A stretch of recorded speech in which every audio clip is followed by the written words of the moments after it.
নমস্কার বন্ধুরা, আজকে আমি গরম গরম বেগুনি আর ধনেপাতার বড়া ভেজেছি। দেখুন, তার সাথে আমার বাবানের জন্য নর্মাল মুড়ি, আমার জন্য ধনেপাতা পেঁয়াজ দিয়ে মুড়ি। দেখুন, বিশ্বাস না হলে আমার বাবানকে দেখুন। হাই, আমরা দুজন আজকে ঘরের মধ্যে আছি, আর কিন্তু কেউই নেই। আমি এটা চাপা দিয়ে দিলাম, গরম গরম ভেজেছি তো।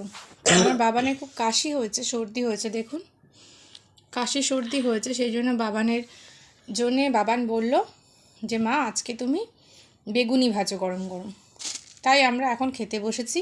আমার খুব ভালো লাগে শীতকালের রাতে মায়ের সাথে মেয়ের সাথে চপ বেগুনি একসাথে বসে খাওয়া, নিজের হাজবেন্ডের সাথে, সন্তানের সাথে, শ্বশুর শাশুড়ির সাথে, মা বাবার সাথে। তো আজকে ঘরে কেউ নেই, তাই আমি আর বাবার একসাথে আমরা বসে বেগুনি চপ খাচ্ছি।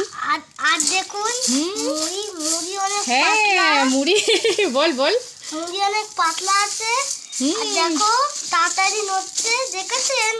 আপনারা অবশ্যই কোনো একটা না, রোজ রোজ তেলে ভাজা খাওয়া উচিত না, কিন্তু কোনো একটা শীতের রাতে কফি, নাগেটস, মুড়ি, চপ, ঠিক আছে, একটু ভেজ চাউমিন, তারপরে মোমো, এগুলো অবশ্যই খান। ধন্যবাদ, ভালো থাকুন, শুভরাত্রি।